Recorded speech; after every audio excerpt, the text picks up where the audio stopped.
और इसी बीच बड़ी खबर जयपुर से एक बार फिर से ऑनलाइन टिकट व्यवस्था ठप हुई है। आमेर सहित विभिन्न पर्यटन स्थलों पर पर्यटक परेशान हो रहे हैं। लंबी कतारों में खड़े होकर मैनुअल टिकट ले रहे हैं पर्यटक। पिछले 1.5 घंटे से ऑनलाइन टिकट का सर्वर ठप पड़ा है और बार बार ऑनलाइन टिकट व्यवस्था फेल होने से जो पर्यटक है उनमें निराशा है।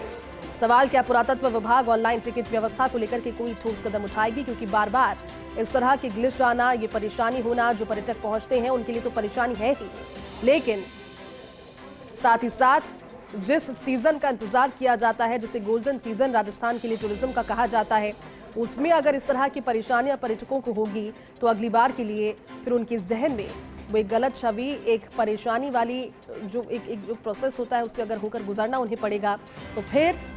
ये कहीं ना कहीं जो विश्वसनीयता है विभाग की, उस पर भी प्रश्न खड़े करती है। सवाल क्या पुरातत्व विभाग ऑनलाइन टिकट व्यवस्था को लेकर के सख्त कदम उठाएगा, क्योंकि अभी टिकट व्यवस्थाएं ऑनलाइन तौर पर अगर देखा जाए तो ठप पड़ी है। और ऐसे में क्योंकि जमाना इस समय ऑनलाइन का है, ज्यादा एक्सेस लोगों के पास ऑनलाइन ट्रांजैक्शन को लेकर होता है और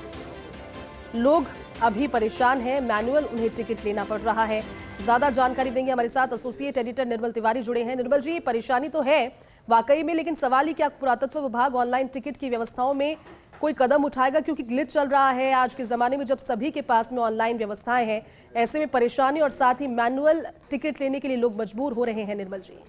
निश्चित तौर पर देखिए, जैसे जब पर्यटन का पीक सीजन चल रहा है, नवंबर का अंत होने वाला है, नवंबर आज 19 नवंबर हो गया, दिसंबर के मुहाने पे हम खड़े हैं, राइजिंग राजस्थान होना है, उसके बाद आईफा होना है, क्रिसमस है, न्यू ईयर है, और ऐसे दौर में लगातार अगर ऑनलाइन टिकट व्यवस्था ठप हो रही है तो पर्यटकों में निराशा है। खासकर विदेशी पर्यटक तो बहुत ज्यादा विमुख होते हैं इससे, क्योंकि आमेर सबसे पहले वो आमेर देखने जाते हैं और आमेर में अगर उनके साथ इस तरह की घटनाएं हो रही है तो निश्चित तौर पर उसको कहीं सही नहीं कहा जा सकता, इससे छवि भी खराब होती है। और देखिए, लगातार फर्स्ट इंडिया न्यूज के माध्यम से हम बताते रहे, डिपार्टमेंट को बार बार सजग किया है कि जब ऑनलाइन टिकट व्यवस्था ठप होती है, हमारी खबरों के आधार पर ही उन्होंने पुरातत्व विभाग ने पिछले दिनों एक आदेश भी जारी किया था, अगर 5 मिनट से ज्यादा अगर ऑनलाइन टिकट व्यवस्था ठप होती है तो मैनुअल टिकट देंगे। लेकिन मैनुअल टिकट के लिए बहुत लंबी कतारें लगती हैं, खासकर आमेर जैसे मॉन्यूमेंट पर जहां रोजाना 10 से 15 हजार से ज्यादा पर्यटक वहां आते हैं, तो वहां अगर मैनुअल टिकट भी लेने लगते हैं तो बहुत लंबी कतार लग जाती है, उनको बहुत निराश होना पड़ता है, इतने में मॉन्यूमेंट बंद होने का समय भी आ जाता है और पूरा मॉन्यूमेंट देख भी नहीं पाते हैं। इस पूरे मामले में पर्यटन पुरातत्व विभाग के जो निदेशक है डॉक्टर पंकज धरेन्द्र, उनसे भी हमारी बात है, उन्होंने कहा व्यवस्था को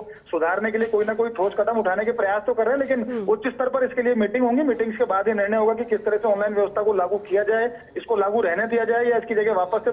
पूरी व्यवस्था को मैनुअल कर दिया जाए या कोई और फॉर्मूला अपनाया जाए। पूरे मामले में पर्यटन सचिव जो है रवि जैन, वो भी उन तक भी ये तो पूरी बात पहुंची, तो उन्होंने भी इस बात के कोशिश की है कि जल्दी से कोई नई ऐसी तकनीक या कोई नई प्रक्रिया अपनाई जाए जिससे पर्यटकों को नुकसान ना हो और परेशानी का सामना ना उठाना पड़े, क्योंकि बार बार अगर ऑनलाइन टिकट व्यवस्था ठप होती है, सर्वर डाउन होता है, तो निश्चित तौर पर डीओआईटी की तरफ से जो व्यवस्था दी जा रही है, राजकॉम्प की तरफ से व्यवस्था बिल्कुल सुदृढ़ नहीं है और ना ही पूरी तरह से फुल प्रूफ व्यवस्था है, क्योंकि बार बार अगर सर्वर ठप होता है तो बहुत ज्यादा परेशानी का सामना उठाना पड़ता है। तो फिलहाल तो यही है कि पर्यटक पिछले 1.5-2 घंटे से परेशान हो रहे हैं। तमाम जो मॉन्यूमेंट है जिसमें विश्व विरासत में शुमार आमेर और आमेर सहित जयपुर के जो 8 जो स्मारक और संग्रहालय है, वहां पर टिकट व्यवस्था बार बार जो ऑनलाइन व्यवस्था ठप हो रही है। फिलहाल तो मैनुअल व्यवस्था से काम चलाया जा रहा है, लेकिन निश्चित तौर पर पर्यटकों में निराशा भी है, पर्यटक परेशान भी है और इससे हमारी छवि भी धूमिल हो रही है।